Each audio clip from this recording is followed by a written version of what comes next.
अस्सलाम वालेकुम viewers, welcome to Nawaz YouTube channel. मैं हूं आपकी होस्ट परविशा सईद और आज हमारे साथ मौजूद हैं एक बहुत ही स्पेशल गेस्ट जिन्होंने PMS 2021 के इम्तिहान को पास करके पंजाब में 22nd पोजीशन हासिल की है और पंजाब में उनका ताल्लुक रावलपिंडी से है।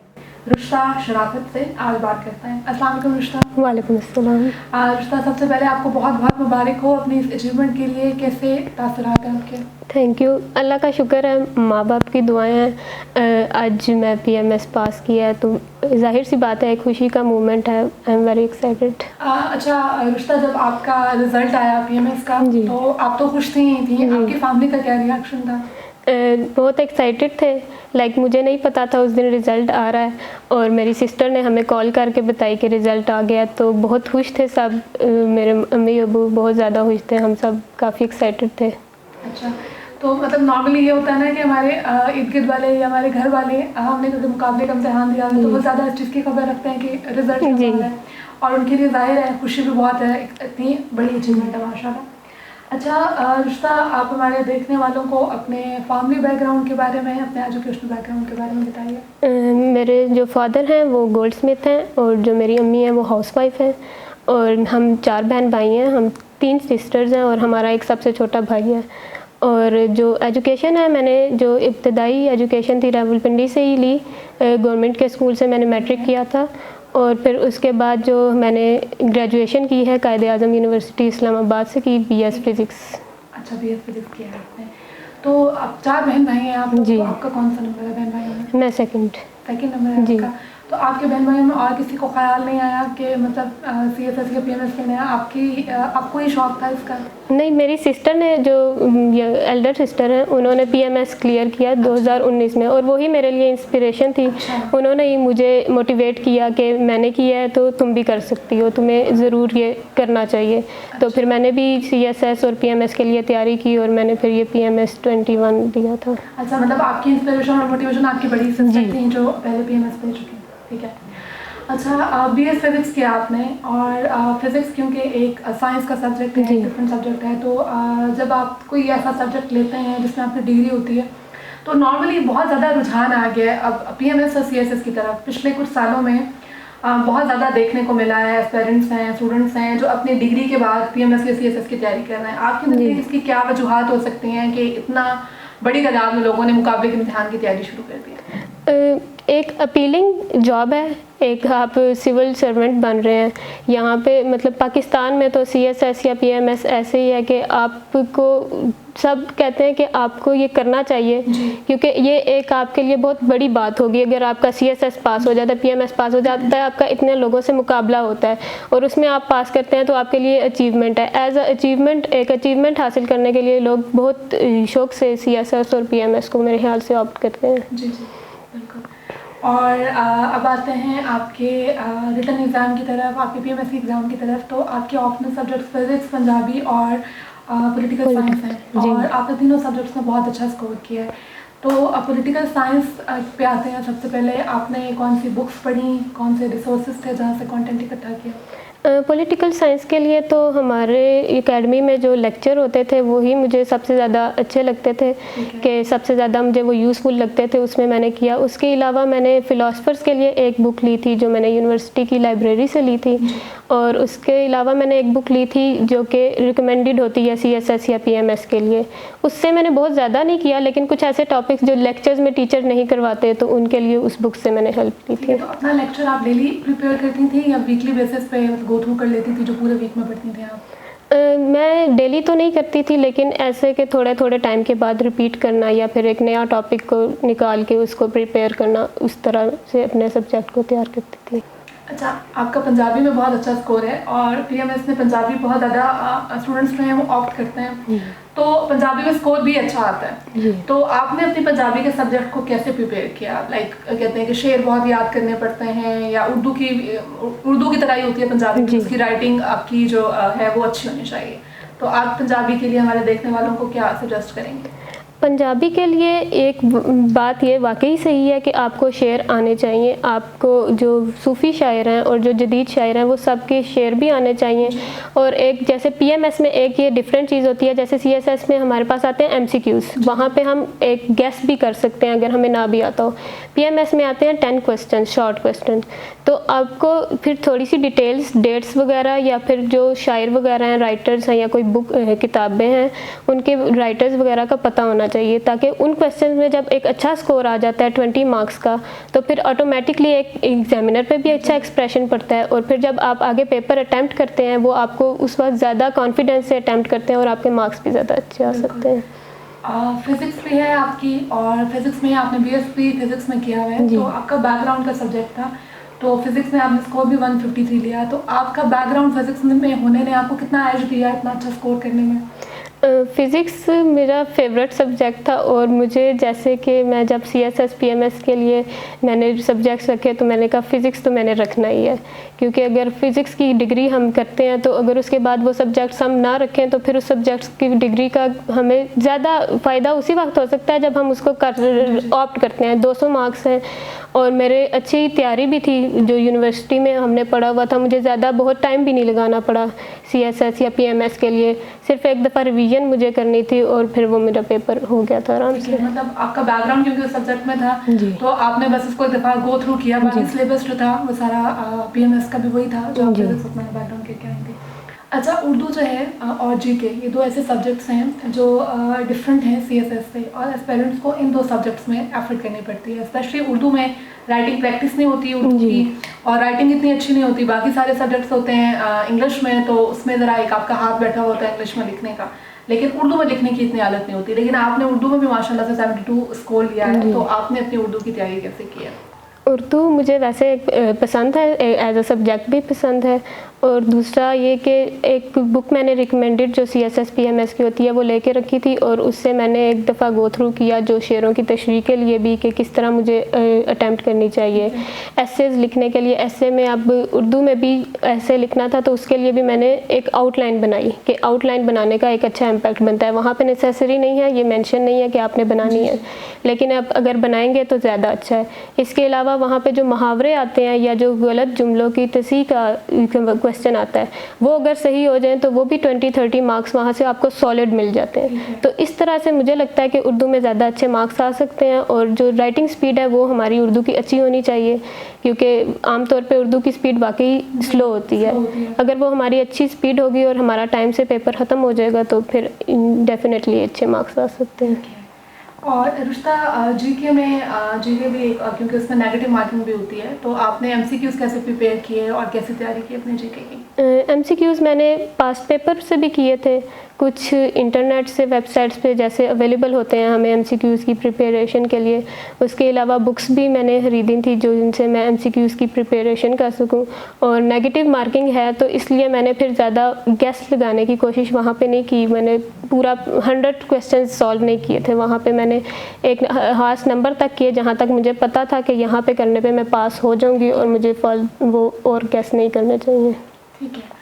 अच्छा, आपकी जो भी रिटन प्रैक्टिस थी, आप क्या कहेंगे हमारे देखने वालों को कि आपकी रिटन प्रैक्टिस कितनी इम्पॉर्टेंट है, मार्क्स देना कितना इम्पॉर्टेंट है अपने फाइनल एग्ज़ाम में जाने से पहले? फाइनल एग्ज़ाम में जाने से पहले आप 3 आवर्स का पेपर है, लगता तो ऐसे है कि 5 क्वेश्चन करने हैं 3 घंटे में आराम से हो जाएंगे, लेकिन जब वहाँ पे हम करने बैठते हैं तो अक्सर ये होता है कि अगर हमने रिटर्न की प्रैक्टिस नहीं की हुई, हमने मार्क्स नहीं दिए हुए, तो आखिर में क्वेश्चंस रह जाते हैं। कुछ लोगों का एक पूरा क्वेश्चन ही रह जाता है कि मेरा एक क्वेश्चन रह गया, टाइम ख़त्म हो गया था। तो इसके लिए मार्क्स देना बहुत ज़रूरी है। आपकी राइटिंग स्पीड भी तेज़ हो जाती है और आपको एक प्रैक्टिस हो जाती है, पता चल जाता है कि हमने क्वेश्चन की लेंथ क्या रखनी है, कितने टाइम तक एक क्वेश्चन को ख़त्म कर लेना है ताकि हम पूरा क्वेश्चन अटैम्प्ट कर सकें। ठीक है, टाइम मैनेजमेंट आपको आ जाती है कि मतलब इतना 40 मिनट या 35 मिनट एक क्वेश्चन को। और इसके अलावा इवैल्यूएशन भी हो जाती है। आप जब मॉक चेक होकर आपको मिलता है तो आपको पता चल जाता है कि आपको किस तरह पेपर सॉल्व करना है, आपको कहाँ और इम्प्रूवमेंट की ज़रूरत है। तो ये सब चीज़ें बहुत ज़रूरी हैं कि अगर हम मॉक्स देंगे तो फिर हमारे लिए जो फाइनल एग्ज़ाम है उसमें बहुत हेल्प मिलती है हमें। बिल्कुल। अपने ऐसे उर्दू की भी आपने बात की, इंग्लिश ऐसे की तरफ आते हैं। इंग्लिश ऐसे आपने इससे पहले सीएसएस की 2 अटैम्प्ट्स दी 2021 में या 2022 में, तो लाइक आपने बताया कि आपका एसए जो है वो पास नहीं हुआ, पीएमएस में आपने माशाल्लाह से एसए पास किया, तो आपकी ऐसी कौन सी स्ट्रैटेजी थी, प्रैक्टिस थी, ऐसा आपने मतलब क्या किया जिसमें आपको लगा कि आउटलाइंस बनाई थी ज़्यादा, वोकैबुलरी ज़्यादा अच्छी की थी, प्रैक्टिस ज़्यादा की थी कि एसए जो है वो आपका हो गया? जब मैंने फ़र्स्ट टाइम सीएसएस का दिया था और मेरा एसए पास नहीं हुआ था, उस वक्त तो मेरा ये इशू था कि मैं फ़र्स्ट टाइम ही दे रही थी, मुझे इतनी ज़्यादा ऑर्गेनाइजेशन आउटलाइन अच्छी बनाने का इतना वो नहीं बन पाई थी मेरे से पेपर में, और मैं उस एसए को अच्छी तरह ऑर्गेनाइज नहीं कर पाई थी, और इसलिए मैंने फिर उस पर ज़्यादा तवज्जो दी कि मैं एक एसए लिखने के तरीके को अपने बेहतर करूँ, ऑर्गेनाइजेशन जो होती है उसको ले कर चलने का तरीका अच्छी तरह से आएगा तो भी मेरा पास होगा। इसके फिर जब मैंने सेकेंड टाइम सीएसएस दिया तो उस वक्त जो मैंने एसए अटेम्प्ट किया उसमें असल में मेरा कंटेंट इतना ज़्यादा नहीं था, जिसकी वजह से मैं वो पास नहीं कर सकी। लेकिन पीएमएस में फिर मैंने उसको इतना प्रैक्टिस किया, मैंने इतना टॉपिक्स को अच्छी तरह से गो थ्रू किया कि मेरे पास अब एसए का मैं एक अच्छी ऑर्गेनाइजेशन के साथ लिख सकूं और फिर उसमें मेरे पास कंटेंट भी इतना अच्छा हो कि मैं वो एसए को पास कर सकूं। ठीक है, ग्रामर और वोकैबुलरी कितनी इम्पॉर्टेंट है प्रेसी के लिए भी? प्रेसी का तो क्योंकि पेपर भी कॉम्पोजिशन एंड ग्रामर का पेपर होता है, और एसए के लिए मतलब कोई बहुत एक्स्ट्राऑर्डिनरी आपको वोकैबुलरी की ज़रूरत होती है या बस आपकी इंग्लिश अच्छी होनी चाहिए, आप अपने आइडियाज़ को अच्छे से एक्सप्लेन करते हैं? एसए और प्रेसी के लिए जाहिर सी बात है जितनी अच्छी वोकैबुलरी होगी उतने आपके अच्छे मार्क्स आएंगे। मेरी बहुत ज़्यादा अच्छी नहीं थी, एक एवरेज नॉर्मल थी जिस पे मैं पास तो हो सकती थी, लेकिन मैं बहुत ज़्यादा शायद स्कोर नहीं कर सकती थी। तो उसको लिए आपको बेहतर करने की ज़रूरत है। आप न्यूज़पेपर पढ़ें, मैगज़ीन्स पढ़ें और आप बुक्स पढ़ें तो आपकी वोकैबुलरी डेफिनेटली इंक्रीज़ होती है। न्यूज़पेपर रीडिंग की हैबिट होगी आपकी, लाइक कहा जाता है नॉर्मली के ओपिनियन पढ़ते हैं, एडिटोरियल पढ़ते हैं आप, तो उससे भी आपकी जो है वो एनालिसिस भी बिल्ड होता है, आपका एनालिटिकल स्किल्स अच्छी होती हैं, देन आपकी वोकैबुलरी भी अच्छी होती है। अच्छा, अब आते हैं आपके इंटरव्यू की तरफ। बल्कि पहले मैं आपसे ये पूछना चाहूँगी कि ये जो पूरा एक प्रोसेस था, एक पूरा एक टाइम पीरियड था, तो आपने कंसिस्टेंट रह के कितने अरसे पढ़ाई की है पीएमएस के लिए? पीएमएस के लिए बेसिकली जब तक पीएमएस का ऐड नहीं आया था तब तक मैं सीएसएस की ही तैयारी कर रही थी, जो मैंने फ़र्स्ट 2 अटैम्प्ट्स दी। उसके बाद जब पीएमएस का ऐड आया और पीएमएस फर्स्ट टाइम मैंने अप्लाई किया, फिर मैंने उसके बाद, क्योंकि पीएमएस और सीएसएस का मोर और लेस सिलेबस तो सेम ही है, सिर्फ ये उर्दू या फिर जीके के जो कुछ सिलेबस डिफरेंट है, तो फिर वो वहाँ से फिर मैंने उनको भी साथ लेके चलना शुरू किया। और फिर जब सीएसएस के पेपर के बाद 1 महीने बाद ही पीएमएस के एग्ज़ाम्स थे, तो बस उस वक्त रिवीजन करनी थी और फिर पीएमएस की मेरी तैयारी होगी। और अब साइकोलॉजिकल और इंटरव्यू प्रोसेस की तरफ आप क्या आते हैं, उसके हवाले से आप कोई अपना ऐसा यूनिक मोमेंट शेयर करना चाहें? कोई पैनल ने आपसे ऐसा क्वेश्चन किया, कोई ऐसी बात जो आप हमारे देखने वालों के साथ शेयर करना चाहें? मेरा बहुत एक नॉर्मल इंटरव्यू था। मुझे किसी मौके पे ऐसा नहीं लगा कि मुझे वो फंसाने की कोशिश कर रहे हैं या मैं खुद फंसने वाली हूँ। एक क्वेश्चन ऐसा था कि उन्होंने मुझसे पूछा आपकी फ़ेवरेट पर्सनैलिटी का, और वहाँ पे मैंने अपने टीचर का नाम लिया, तो उन्होंने मुझे कहा कि हम तो आपके टीचर को नहीं जानते। और वहाँ पे वो फिर मैंने उस बात को फिर ज़्यादा नहीं किया, मुझे लगा कि शायद हो सकता है इसका मेरा नेगेटिव इम्पैक्ट जाए, लेकिन नहीं, वो फिर उन्होंने भी उस बात पे आगे ज़्यादा क्वेश्चन नहीं किया, क्योंकि वो वाकई नहीं जानते थे मेरे टीचर को। और फिर मैंने भी उस पर ज़्यादा उनको कुछ फालतू बात नहीं करने की कोशिश की कि वहाँ पे मैं खुद को फंसा लूँ किसी बात पे। इंटरव्यू के लिए आपकी कम्युनिकेशन स्किल्स कितनी मैटर करती हैं? लाइक कॉन्फिडेंस तो जाहिर है आप में होना नहीं चाहिए कि आप उन क्वेश्चंस को ले सकें, लेकिन आपकी कम्युनिकेशन स्किल्स कितनी मैटर करती हैं?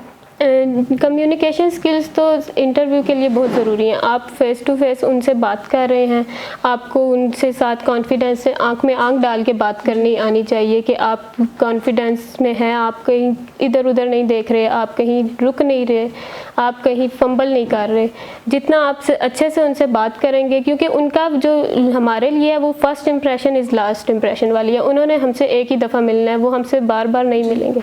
हमें फ़र्स्ट टाइम पे उन पर एक इम्प्रेशन डालना है, और उसके लिए हमारी जितनी अच्छी कम्युनिकेशन स्किल्स होंगी उतना ही हमारे लिए बेटर होगा।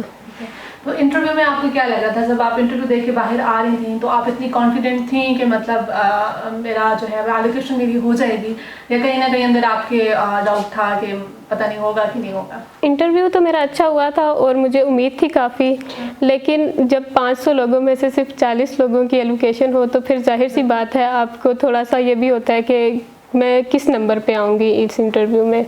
तो जाहिर सी बात है फिर दुआओं पे जोर ज़्यादा हो जाता है। 22वीं पोजीशन है माशाल्लाह।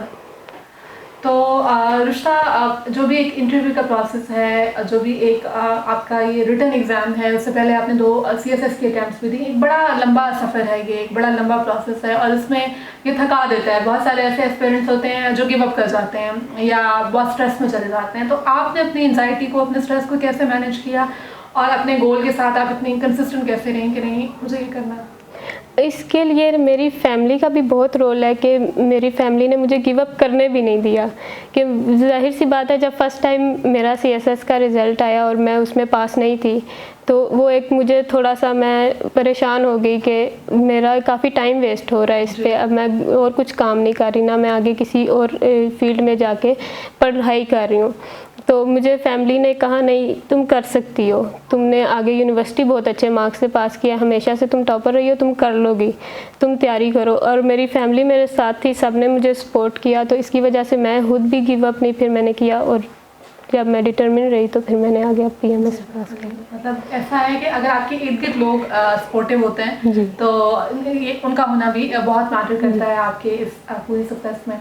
तो आप अपनी ये सक्सेस और अपनी अचीवमेंट जब आपने ये हासिल कर ली, तो एक रुश्ता शराफत जो इस पूरे जर्नी से पहले के हैं और एक वो रिश्ता जो आज उन्होंने फाइनली इस गोल को अचीव कर लिया, आप अपने अंदर क्या डिफरेंस फील करती हैं? अभी तक तो मुझे ज़्यादा डिफरेंस फील नहीं हो रहा। अब जब मैं ज्वाइन करूँगी शायद मुझे तब ज़्यादा फील होगा कि मुझे कुछ अब ज़्यादा डिफरेंट हो रहा है। क्योंकि पहले, अब जाहिर सी बात है, मैं 2 साल से मुझे ऐसे लग रहा था कि मैं बिल्कुल शायद बेकार हूँ, मैं कोई काम नहीं कर रही। तो लेकिन अब मुझे ऐसे लग रहा है कि जो पिछले 2 साल थे वो मेरे बहुत अच्छे थे, कि मैंने उसमें कुछ किया जिसकी वजह से आज मैं अचीव कर रही हूँ। मतलब एक सेंस ऑफ फुलफिलमेंट तो आपके अंदर आता है ना, कि मतलब आपने एक मेहनत की और वो फाइनली उस चीज़ को अचीव कर लिया। और जब तक आप अचीव नहीं कर पा रहे होते तब तक वाकई ऐसे होता है, आप खुद को डाउट कर रहे होते हैं, कितना अर्सा लगा दिया, शायद टाइम वेस्ट हो रहा है, रिजल्ट कुछ नहीं आ रहा। तो ये भी बड़ा एक स्ट्रेसफुल सा आपका एक जर्नी होता है। अच्छा, अब आते हैं नोआ से आपके ताल्लुक़ के बारे में थोड़ी बात करते हैं। आपने नोआ में इंटरव्यू की तैयारी की, आपने बताया, तो आपको नोआ ने कितना हेल्प किया आपके जो फाइनल इंटरव्यू था PMS का, उसमें इस सारे प्रोसेस में? मुझे मेरी एक फ्रेंड ने रिकमेंड किया था, वो खुद नोआ से उसने अपने रिटर्न की तैयारी की थी, तो उसने मुझे रिकमेंड किया। मैंने यहाँ पे एक मॉक इंटरव्यू दिया था। अब जैसे रिटर्न से पहले हमें मॉक की ज़रूरत होती है, इंटरव्यू से पहले भी हम मॉक दें तो हमें हमारी गलतियों का पता चलता है और हमें किन चीज़ों को इम्प्रूव करने की ज़रूरत है वो पता चलता है। तो जाहिर सी बात है, वो एक मैंने इंटरव्यू दिया तो मुझे उन्होंने गाइड किया, जिसकी वजह से मुझे एक हेल्प मिली यहाँ मेन इंटरव्यू के लिए। अच्छा रुश्ता, हमारे देखने वालों को आप ओवरऑल PMS की प्रिपरेशन के हवाले से क्या गाइड करना चाहेंगे? ओवरऑल अभी PMS के एग्ज़ाम्स होने वाले हैं, अपनी रिटर्न की स्पीड को और प्रैक्टिस को अच्छा करें। मॉक एग्ज़ाम्स अगर हो रहे हैं तो आप दें, या अगर अभी होने हैं तो आप दें, क्योंकि आपकी जितनी रिटर्न की प्रैक्टिस अच्छी होगी उतनी आप ज़्यादा अच्छा वो स्कोर कर सकते हैं, या आप इतनी अच्छी परफॉर्मेंस दे सकते हैं रिटर्न में। Thank you very much Rushta, thank you very much. Thank you. जी व्यूअर्स, आज हमारे साथ मौजूद थी रुश्ता शराफत, जिन्होंने पंजाब में PMS में 22nd पोजीशन हासिल की है। Stay tuned for more success stories. अल्लाह हाफ़िज़।